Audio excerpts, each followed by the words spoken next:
ನಮ್ಮ ದೇಶದಲ್ಲಿ 526 ಸಂಸ್ಥಾನಗಳಿತ್ತು. ಅವರಲ್ಲಿ ಒಗ್ಗಟ್ಟಿರಲಿಲ್ಲ, ಒಬ್ಬರು ಕಂಡ್ರೆ ಒಬ್ರಿಗೆ ಆಗ್ತಾ ಇರಲಿಲ್ಲ.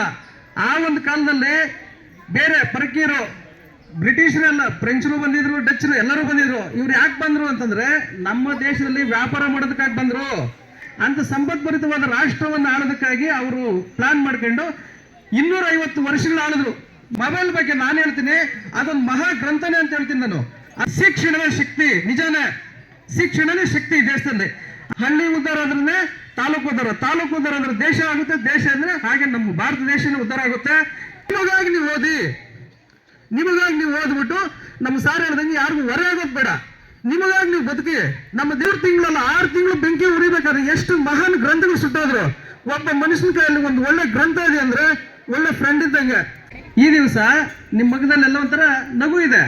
ಈ ನಗು ಬರಬೇಕಾದ್ರೆ ನಮಗೆ ಇಂಗ್ಲಿಷರ ದಬ್ಬಾಳಿಕೆಯನ್ನ ತಿಳಿದು ನಮಗೆ ಸ್ವಾತಂತ್ರ್ಯ ತಂದುಕೊಟ್ಟಂತ ವೀರ ಸೇನಾನಿಗಳು ಮತ್ತು ಗ್ರಾಮಸ್ಥರು, ಆಗಿನ ಕಾಲದ ಸ್ವಾತಂತ್ರ್ಯ ಹೋರಾಡಿದಂಥ ಎಲ್ಲರನ್ನು ನೆನೆಸುವ ಒಂದು ಸುದಿನ ಇವತ್ತು ಭಾಗ್ಯ ದಿನ. ಯಾಕಂದ್ರೆ ನಮ್ಮ ಸ್ವಾತಂತ್ರ್ಯ ತಂದುಕೊಟ್ಟಂತ ರಾಷ್ಟ್ರೀಯ ಹಬ್ಬವನ್ನು ನಾವು ಆಚರಣೆ ಮಾಡ್ತಾ ಇದ್ದೀರಿ. ಈ ಸ್ವಾತಂತ್ರ್ಯ ತಗೊಂಡು ಬರ್ಬೇಕಾದ್ರೆ ಯಾಕೆ ನಮ್ಗೆ ಸ್ವಾತಂತ್ರ್ಯ ಇಲ್ಲದೆ ಆಯ್ತು ಅಂದ್ರೆ ಅದಕ್ಕೆ ಒಂದು ಮಾತಾಡ್ತೀನಿ. ಹಿಂದೆ ನಮ್ಮ ದೇಶದಲ್ಲಿ 526 ಸಂಸ್ಥಾನಗಳಿತ್ತು. ಅವರಲ್ಲಿ ಒಗ್ಗಟ್ಟಿರಲಿಲ್ಲ, ಒಬ್ಬರು ಕಂಡ್ರೆ ಒಬ್ರಿಗೆ ಆಗ್ತಾ ಇರಲಿಲ್ಲ. ಆ ಒಂದು ಕಾಲದಲ್ಲಿ ಬೇರೆ ಪರಕೀಯರು, ಬ್ರಿಟಿಷರೆಲ್ಲ, ಫ್ರೆಂಚರು ಬಂದಿದ್ರು, ಡಚ್ಚರು ಎಲ್ಲರೂ ಬಂದಿದ್ರು. ಇವ್ರು ಯಾಕೆ ಬಂದ್ರು ಅಂತಂದ್ರೆ ನಮ್ಮ ದೇಶದಲ್ಲಿ ವ್ಯಾಪಾರ ಮಾಡೋದಕ್ಕಾಗಿ ಬಂದ್ರು. ಈ ವ್ಯಾಪಾರ ಮಾಡಕ್ ಬಂದರು ಈ ಟರ್ಕಿಸ್ತಾನ್ನಲ್ಲಿ ಏನ್ ಮಾಡ್ಬಿಟ್ರು, ಆಗಿನ ಕಾಲದಲ್ಲಿ ಈಗ ಏನ್ ನಿಮ್ಮ ಇದು ಸುಂಕದ ಗೇಟ್ಗಳಿದೆಯಲ್ಲ ಹಾಗೆ ಟರ್ಕಿಸ್ತಾನ್ನಲ್ಲಿ ಅವ್ರನ್ನ ತಡೆದಾಗ ಏನ್ ಮಾಡಿದ್ರು, ವಾಸ್ಕೋಡಿಗಮ್ಮ ಅಂತಕ್ಕಂಥ ವ್ಯಕ್ತಿ 6 ತಿಂಗಳು ಜಲಮಾರ್ಗ ಕಂಡಿಡಿದು ಭಾರತಕ್ಕೆ ಜಲಮಾರ್ಗ ಕಂಡಿಡಿದ. ಅಂದ್ರೆ ನಮ್ಮ ಭಾರತ ಇನ್ನೆಷ್ಟು ಸಂಪದ್ಭರಿತವಾಗುತ್ತೆ ಅಂತೇಳಿ ನೀವು ಯೋಚನೆ ಮಾಡಿ. ಅಂತ ಸಂಪದ್ಭರಿತವಾದ ರಾಷ್ಟ್ರವನ್ನು ಆಳೋದಕ್ಕಾಗಿ ಅವರು ಪ್ಲಾನ್ ಮಾಡ್ಕೊಂಡು 250 ವರ್ಷಗಳು ಆಳಿದ್ರು. ಇವರು ಆಳಿದಂತ ಒಂದು ಕಾರ್ಯ ಹೇಗಿತ್ತು ಅಂದ್ರೆ, ನಮ್ಮ ರೈತರು ಅವ್ರು ಸ್ವತಂತ್ರವಾಗಿ ಅವ್ರು ಬೇಕಾದ ಬೆಳೆ ಬೆಳೆಯಂಗಿಲ್ಲ. ನಮ್ಮ ಇದು ಜನಗಳು ಸ್ವತಂತ್ರವಾಗಿ ಎಲ್ಲಿ ಒಂದು ಸಭೆ ಸಂದರ್ಭ ಮಾಡಂಗಿಲ್ಲ. ಆಗ ಗಾಂಧಿ ಟೋಪ್ಗಳಂತಿತ್ತು.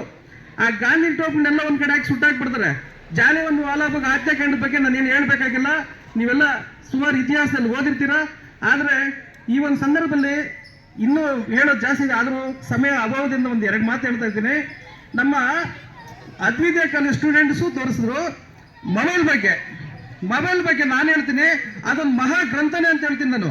ಅದೊಂದು ಮಹಾ ಎಲೆಕ್ಟ್ರಿಕ್ ಸಾಧನ ಅಂತ ಹೇಳ್ತೀನಿ. ಯಾಕಂದ್ರೆ ಈಗಿನ ಕಾಲದಲ್ಲಿ ನಾವು ಮುಂದುವರಿಬೇಕಾದ್ರೆ ಅದು ಬೇಕೇ ಬೇಕು. ಆದ್ರೆ ಅದನ್ನ ಬಳಸೋ ರೀತಿ ಸರಿಯಿಲ್ಲ.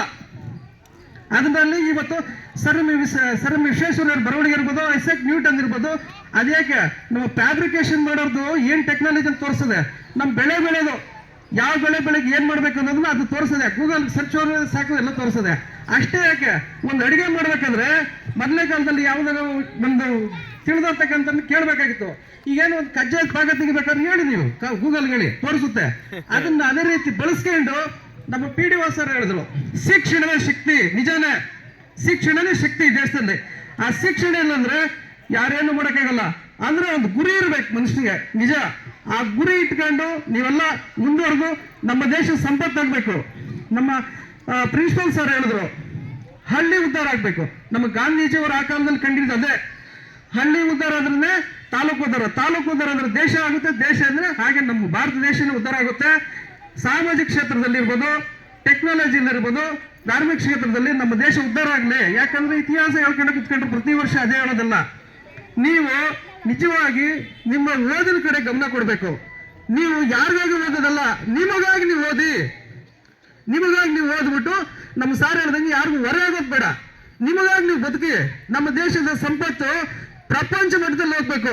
ನಳಂದ ಯೂನಿವರ್ಸಿಟಿಯನ್ನ ನೀವೆಲ್ಲ ಕೇಳಿರ್ತೀರಾ, ಸಾಮಾನ್ಯ ಕಾಲೇಜ್ ಹುಡುಗರು ನಳಂದ ಯೂನಿವರ್ಸಿಟಿನ ಕೇಳಿರ್ತೀರಾ.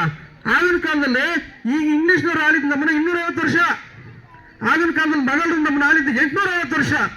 850 ವರ್ಷ ಆಳ್ಬೇಕಾದ್ರೆ ನಮ್ಮ ದೇಶದ ಏನು ಅಲ್ಲಲ್ಕೊಲೆ ಎಬ್ಬರಿಸಿದ್ರು ಅನ್ನೋದನ್ನು ನೀವೆಲ್ಲ ಇತಿಹಾಸದಲ್ಲಿ ಓದಿರೋಂಥ ಮಾತೆ. ಅಂತ ಯೂನಿವರ್ಸಿಟಿಗೆ ಬೆಂಕಿ ಇಡಿಸ್ತಾನದ್ನು. ಅದು 3 ತಿಂಗಳಲ್ಲ 6 ತಿಂಗಳು ಬೆಂಕಿ ಉರಿಬೇಕಾದ್ರೆ ಎಷ್ಟು ಮಹಾನ್ ಗ್ರಂಥಗಳು ಸುಟ್ಟೋದ್ರು. ಒಬ್ಬ ಮನುಷ್ಯನ ಕೈಯಲ್ಲಿ ಒಂದು ಒಳ್ಳೆ ಗ್ರಂಥ ಇದೆ ಅಂದ್ರೆ ಒಳ್ಳೆ ಫ್ರೆಂಡ್ ಇದ್ದಂಗೆ. ನೀವು ಈಗಿನ ಕಾಲದಲ್ಲಿ ಏನ್ ಮಾಡೋದು, ಎಲೆಕ್ಟ್ರೋ ಮೀಡಿಯಾ ಬಂದ್ಬಿಟ್ಟಿದೆ.